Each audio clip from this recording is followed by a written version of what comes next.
Chaplama kebabning belli qilish retseptini yo'llab bersangiz deb so'rabsizlar. Bugun belli qilgan retseptini yo'llab etdim. Kebab va yemak-ichmak tijorat qiladigan do'stlar saqlab olsanglar, foydalanib olsanglar bo'ladi.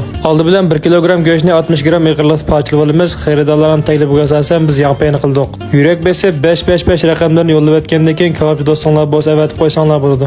Oldi bilan yarim tal bosh piyozni inchik holatda to'g'rab olamiz. Yarim tal shoxlakni filmda ko'rsatilgan holatda nepiz qilib to'g'rab olamiz.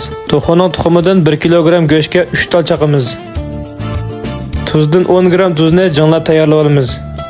Vejandan 10 gram jonlab olamiz. Yoqtirmaydiganlar vejan solmasanglar bo'ldi. Tuz bilan vejonni solib etgandan keyin 10 gram xushbaroq kebab do'risini solamiz.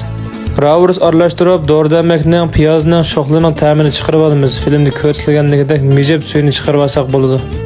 Qo'noqning o'rnidan 70 gram unni jonlab olgandan keyin piyozning ustiga solamiz. Qo'noqning o'rnini solib bo'lgandan keyin ravurs aralashtirib, filmda ko'rsatilgan holatdagidek umash holatga ayqib olamiz. Ondan parchalab olgan go'shtimizni silib, bir aralashtirib etgandan keyin 2 minut atrofida tamlantirib o'tamiz. Vaqt to'shgandan keyin chaplagan vaqtimizda piyozlarni go'shtdan ayirib turib, undan keyin chaplaymiz. Tonurning havosini normal temperaturada tangshib etgandan keyin filmda ko'rsatilgan bo'yicha tizib chaplaymiz. 15 minut vaqt to'shgandan keyin samiz qilmaganda qumrab, xaridorlarning iste'mol qilishga sunsaqli bo'ladi. Tonur kebab, ziqliq kebab, jazro, tovuq kebab, qozon kebab, mushundek har xil chaplama kebablarning dori-darmon xurishlar lozim bo'lsa 187 99 17 81 50 mush nomerni undilar qo'shib sotib olsanglar bo'ldi. Jungoning har qaysi joylariga masalamiz.